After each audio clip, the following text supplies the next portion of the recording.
A lesson from a self-confessed dumb sheet metal worker on how caring can increase your revenue fivefold.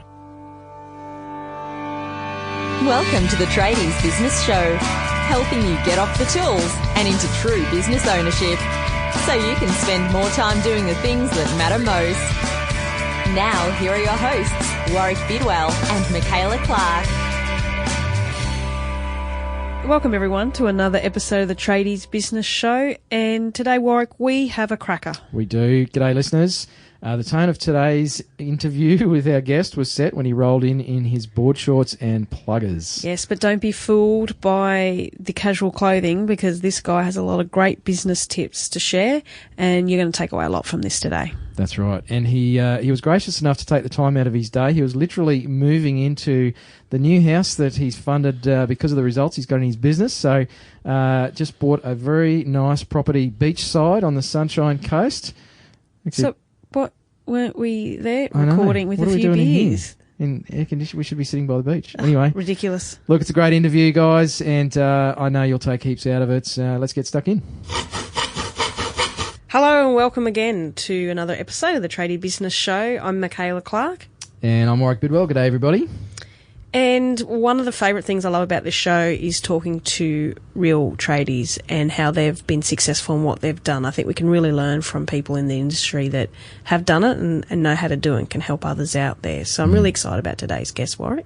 Yep. And today's guest is somebody that I've had in mind since we first talked about starting the Tradies Business Show, actually, because I think he's got a great story and an interesting background, and certainly highlights what can be achieved when you put your mind to it and just think a little differently to the rest of your industry. So I'll get stuck into his bio. So today we're talking with Adam Ellis, and he's sitting here in front of us wearing his board shorts and thongs. So great to see he's living the tradie dream.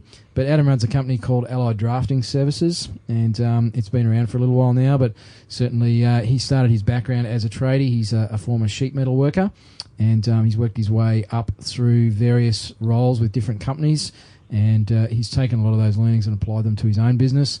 I had the pleasure of working with Adam for a while, and I think I'd call him a mate. I don't think he'd call me a mate. I don't think many people actually call me a mate. Look, I'll let Adam do the rest of his introduction, but really looking forward to some insights from Adam Ellis. Welcome today, mate. Thanks, Warwick. Good morning, guys and girls. Yeah, as Warwick said, I'm Adam Ellis from Allied Drafting Services. We specialise in air conditioning, 3D mechanical services documentation. So basically we draw all the air conditioning that you guys get to sit back and love and enjoy while you go walk around the supermarket. Cool. So tell us how you got started in the business. I was working for a reasonably large company as a project manager in Brisbane, and they had a massive shortfall for draftees in our industry, so I was actually doing a lot of my own drafting, and so I just realised that there was a massive sort of niche in our industry for good quality draftsmen, and the clients that or the drafting subcontractors we were using at that time, the level of service they provided was very, very poor. So they didn't really care about the project in turn or what the quality of the product they delivered. So which as a project manager left me up the creek without a paddle, as you could say, on quite a few projects at key parts of the project. So basically I thought, well, I'll just do it myself. I know what needs to be done. That's how I realised that there was a massive niche in our industry for that type of service. And so what was the goals of the business when you got started then? Not to work as much as I was. So basically, I just started the business so I could work less, surf more, and spend some more time with my wife. So. And how's that going now? Is that happening or? Yeah, look, it has. For the first, the business has been running now for just over 6.5 years. For the first 3 years, you could say I was on a pretty good wicket. I was only just working enough to pay for all our bills, go on some holidays. My wife was still working at that point in time. I was sort of living the dream, you could say, working probably 2 to 3 days a week maximum, and lazing around the house and vegging out and going surfing the other sort of 4.5 days of the week. So yeah, no, it was good. And that was about when we met, mate. So you can blame me for messing up your life and actually making you busy. But what was the shift for you, and why did you decide to actually get out of that kind of cruisy mode and do what you've done today? Yeah, so basically the reason I say we because as everyone knows who's married, it's always a joint venture with the old ball and chain. So basically, I decided to 3.5, 4 years ago now, we moved to the Sunshine Coast because the business was going really well, and it was sort of 3 years into its operation. So basically, we decided to move to the Sunshine Coast. A lot of our friends had moved up here previous to us, so we were spending most weekends up here. So basically, we moved up here, and then why I decided to basically grow the business was because my wife was working in Brisbane. She was sick and tired of travelling backwards and forwards to Brisbane. So basically, we decided to start to expand the business. We also wanted to have children as well. So, and we both discussed that, yeah, it'd be good for her to be a stay-at-home wife and raise the kids. So basically, that's what drove me and my wife to actually start to knuckle down and really look at avenues and of how we could grow the business. And yeah, that's how we met Warwick. Oh, it's a pretty good motivational factor, I think, the whole wife and kids. Yeah, we just wanted to provide, obviously, as most parents do, provide a better life for their children than what they had with their parents. So basically, my brother-in-law was keen to get started with us, and obviously he's a chippy by trade, so we don't discriminate against trades in our business. But he's a chippy by trade. He was harassing me for quite a few years to give him a go.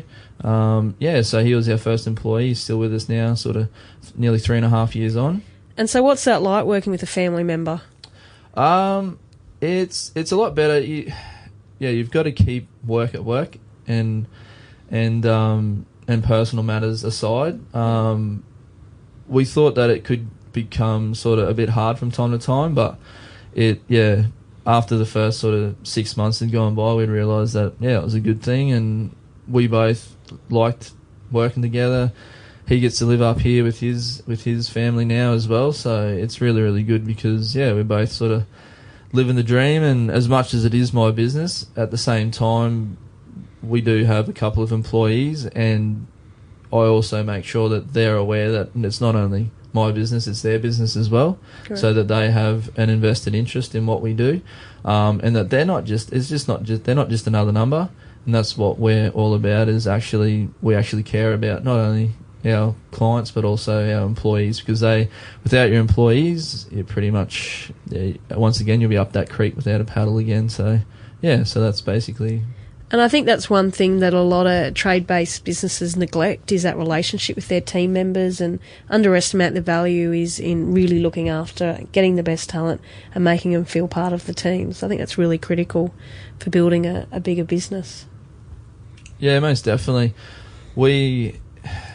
The guys that we've got, have both come from, I just sort of look at both of them and see, as cliche as it sounds, a lot of sort of my qualities in them. They were looking for someone to give them a break and give them a go, and that's all I was ever looking for when I was starting to try to get up through the ranks in our industry. It was just someone to give me a go, and as you can tell by my appearance, probably not too many people would look at me and probably think I take things very seriously, but one eventually someone does give you a go, and that's when you need to make yourself shine. So I know that's something you're very passionate about, Adam, is getting good people, but more than that is actually giving people an opportunity to shine and really fostering their growth within the organisation. I know you've had quite a few people through the business that have perhaps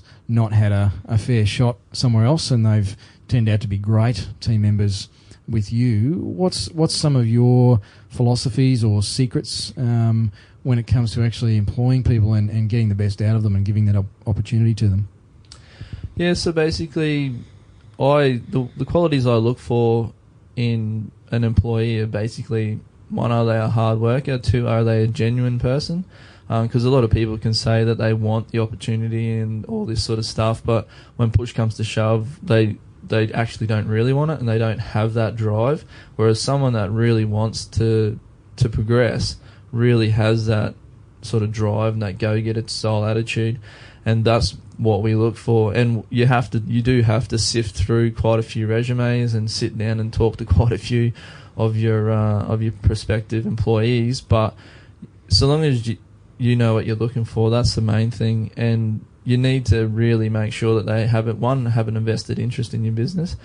But the main reason or the main thing to do with your employees is to make them a part of your business. Don't treat them like employees. Treat them as if they're a business partner to you, because even though they are employees, if they crack it and decide that they hate working for you and they leave, you're back to where you were at the start. You're back to working for yourself. You're back to working 60 hours a week plus just to make ends meet. Whereas when you've got employees and you do the right thing by them and you pay them for what they're actually worth instead of, this is what the industry pays, well, that's just, if they're making you a good dollar, you got to pay them a good dollar as far as I'm concerned, because that's the only way a business can flourish and thrive, is because if you have, instead of paying award wages, if you pay guys for the money and for the quality of service and for the clients they bring to your business, you'll find that you'll get much better return and retention of your staff, and that's the way that we run our business.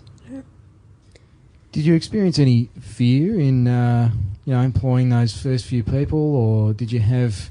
Because a lot of businesses, not just tradies, but it's certainly something we hear a lot from tradies that Michaela and I talk to, is you can't find good people, and then you employ these people and they don't work out, and it doesn't matter how much training you give them, it seems to be a bit of a headache. But I think that creates a lot of fear amongst tradespeople in avoiding putting people on. Did you go through any of the same sort of feelings?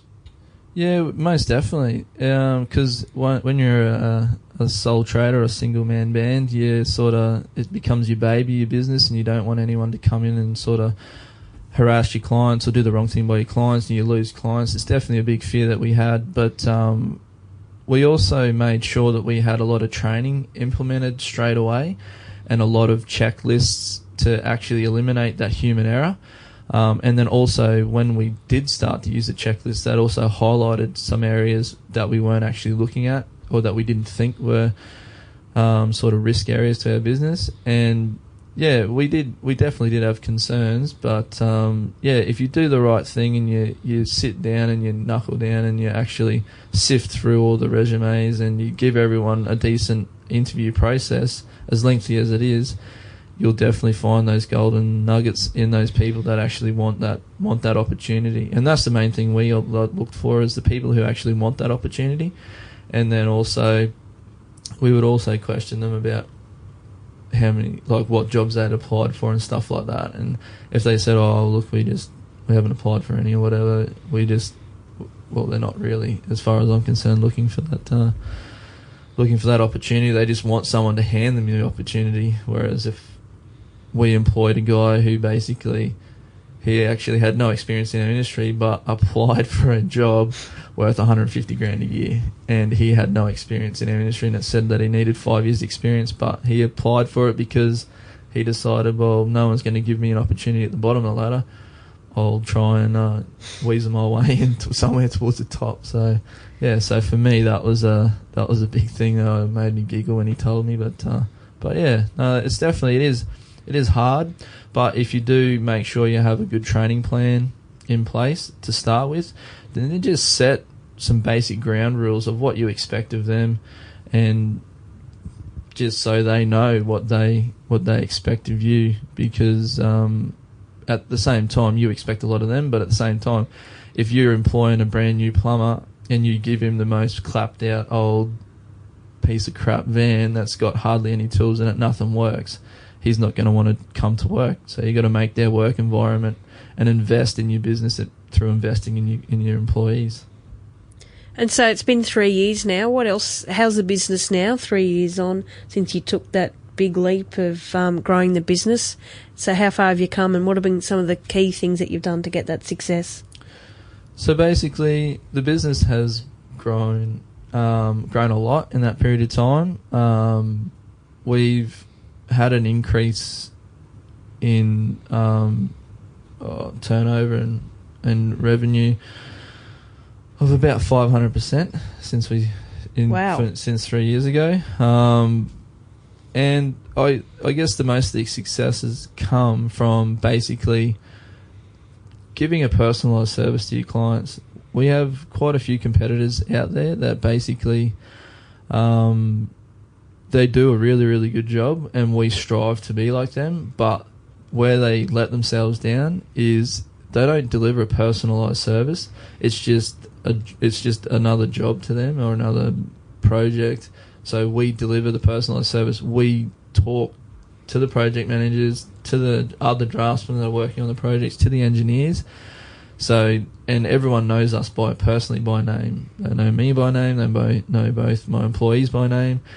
And it's just, a lot of people are too scared to pick up the phone and have a chat. They'd rather just send an email because that's just convenient. Whereas we will send the email because we've got to cover our backside. It's got to be in writing. But at the same time, we'll also pick up the phone and have a chat to them, because the other thing that we find in the lovely construction industry is there's quite a few hot-headed people in our industry, so sort of more than not.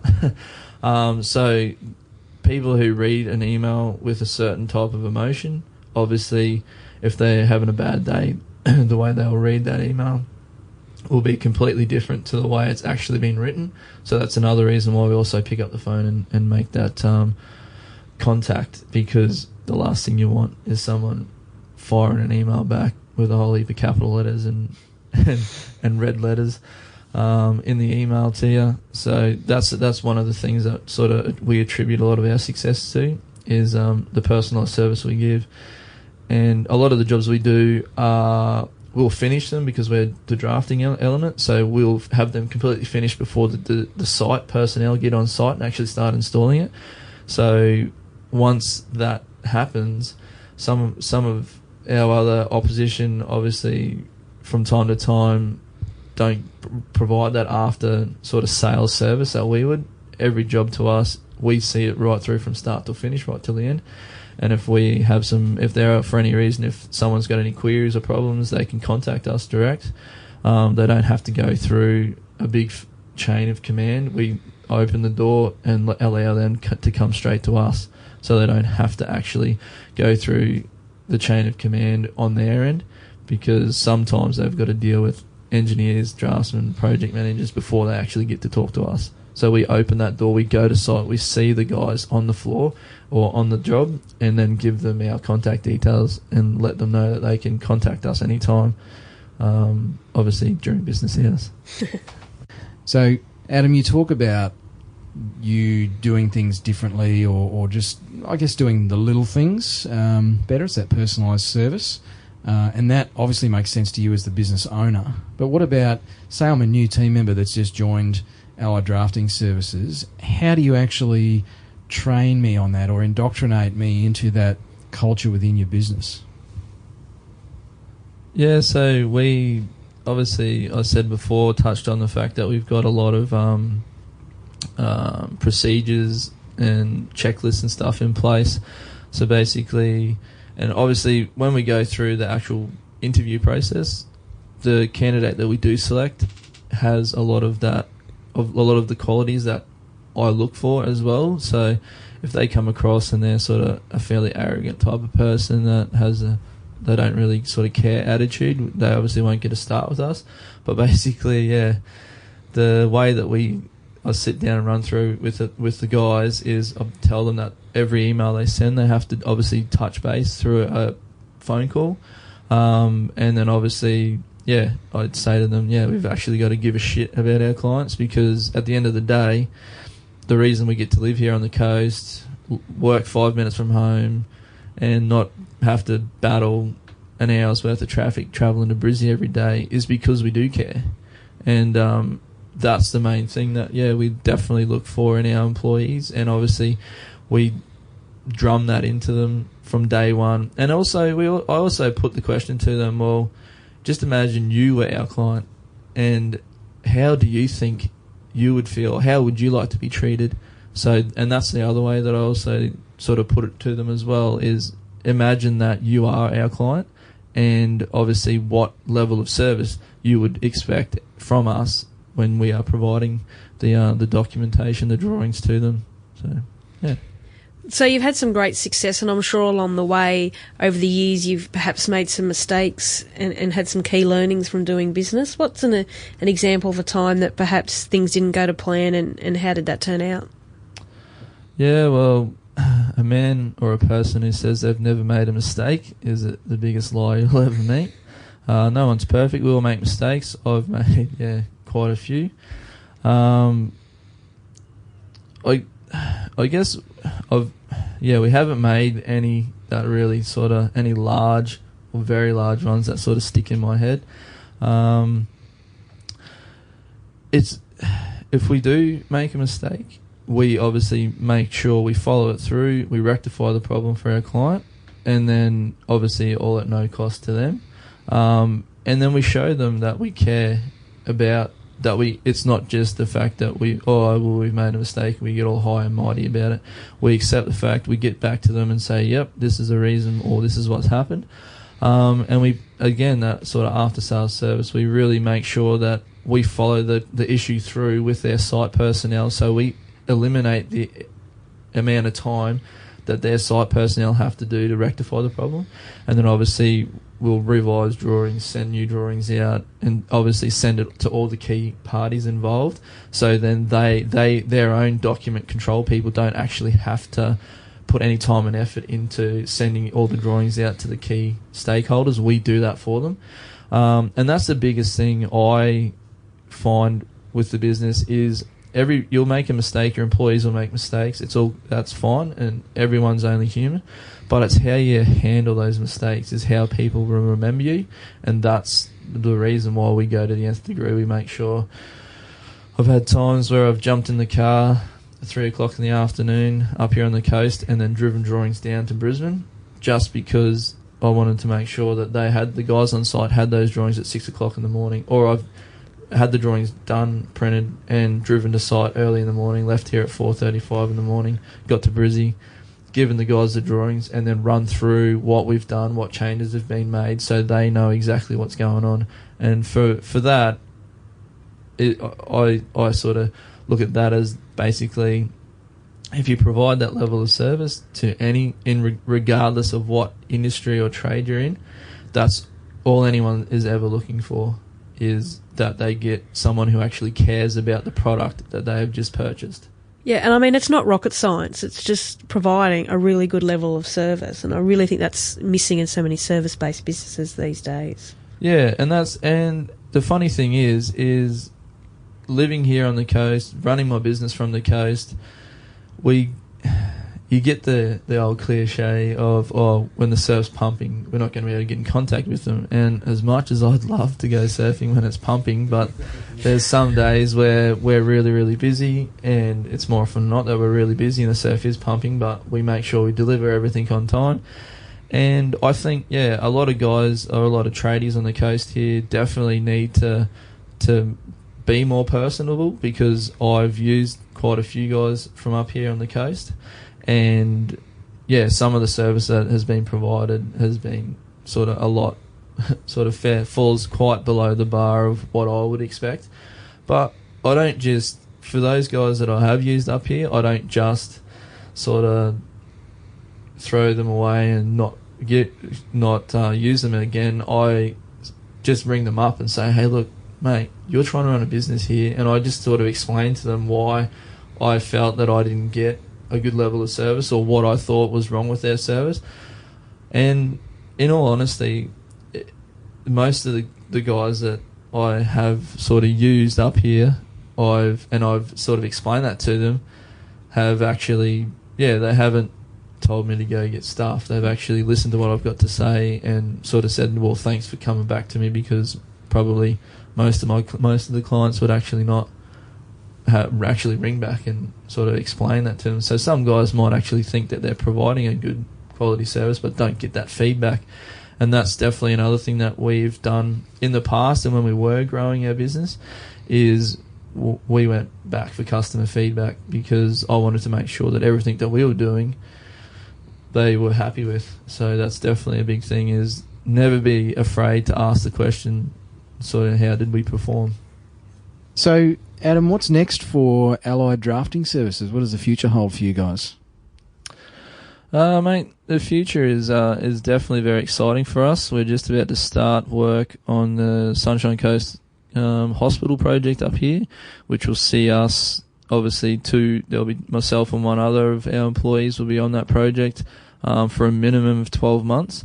So for a three person business, that's it's a lot of work I don't have to worry about chasing up. So that's definitely the first thing that's definitely up for us. And then also we're looking to go into doing some 3D scanning. So basically, instead of us going to site and measuring everything with pen and paper and laser levels and laser measures and tapes, basically we're looking to purchase a 3D scanner that'll go in there and we'll just set it up. Basically, what would normally take one of us about 8 hours to measure up, we'll be able to scan it in about 1.5 hours. So the amount of sort of leverage that machine will give our business is going to be massive. And then also it's another avenue that we'll probably look at going down and setting up as an actual sort of service we can provide to our clients. So yeah, that's another thing that is definitely going to happen in the next couple of years. So yeah, it's good. So yeah, and then obviously we'll probably look to put on another drafty within the next sort of 18 months to 2 years, and just keep that sort of slow, steady growth. Nothing too drastic. We've had the opportunity with the hospital to basically, we were asked if we could just employ as many people as we could get our hands on, so they could give us a larger portion of the project. I knocked that down, as at the end of the day, you don't want to get greedy. You got to still be smart in business, and you just got to look at the opportunities that are given to you at that point in time, and also take them for what they are. Look at how you can provide that service, the service you've been providing to that project, because that's the reason why that client is asking you to try to take on a bit more of the pie. But for us, we just decided to keep it, not expand, because it's just doesn't fit our business at this point in time. So one question we like to end with our guests is, if you had 250 tradies in a room, what's the one thing that you would want to let them know? As most tradies would know, their days are probably fairly stressful from time to time. And the one thing that I'd like to impart on those guys is definitely keep it light, keep it funny, have a bit of fun with work. Don't get too stressed out, because there's always tomorrow. So basically it's just to have that relaxed atmosphere. There's no need to sort of get stressed out of your eyeballs and worry about sort of all the bad things that could happen. Is just focus on what you've got and do it well and have fun doing it. Because at the end of the day, that's the reason why you've started your business and you want to work for yourself. Well, thanks so much. I think you've given a heap of nuggets today about the right way to run a business. Yep, that's awesome, Ads. Thanks for coming in, mate. And as always, you're always setting the bar high with the appearance, mate. So thanks for not disappointing today. We'll have to put a photo of you up on the show notes so everybody can see who we've been chatting with. But thanks again, mate. Awesome interview, and I'm sure everybody will get heaps of value out of that. And so if they want to find out more about you, where would they go? You could just go check out our website, www.allieddrafting.com.au, and by all means, go have a look at our website, and you'll get an understanding of how laid back we are, for sure. Thanks, guys. Great, that's thanks. Awesome. Thanks, Adam. So, Adam Ellis, I was always looking forward to interviewing Adam. He's got some great takeaways from his business and his business journey, and at the end of the interview, we had a quick chat before Adam left, and he said I was allowed to say this about him, is that basically he's just a dumb sheetie. So he was a sheet metal worker. He has no tertiary education or anything, and he's managed to build a pretty incredible business. So let's get into our top 3 takeaways from that interview. Mine is the give a shit strategy. So Adam talks about actually showing people you care. I mean, it's a pretty standard thing, and it's something that a lot of us forget to do, but certainly teaching his staff to give a shit and making that a big mantra for their business, I think is that's awesome. Yeah, and I mean, it's so simple. It's really not brain surgery kind of stuff. It's just, the simple stuff often is the things that work the most. That's right. So for me, it was really also, he's really passionate in investing time and money in his talent. And it's just so critical about having his team members not be like employees, but really feel like they're part of the team. And you've got no business without your people. And I just think it's so critical to look after them. And so thirdly, I really think, business is all about having a bit of fun as well and keeping it in perspective. Okay, guys, so don't forget, go to tradiesbusinessshow.com/2, as in the number 2, for the show notes and the pictures of the lovely Adam. And make sure to subscribe on iTunes so you never miss another episode. And hey, we like a bit of lovin', so make sure to leave a ratings and review as well. Till next time. Hooroo. And to make sure you don't miss another episode of our great show, make sure to subscribe on YouTube. And make sure to subscribe on iTunes so you never miss another episode. And hey, we like a little bit of lovin', so make sure to leave a ratings and review so more people can find out about it. No, let's do that again. Okay, let's do it again. You've been listening to the Tradies Business Show with Warwick Bidwell and Michaela Clark. Want to get off the tools and into true business ownership? Find out how at tradiesbusinessshow.com.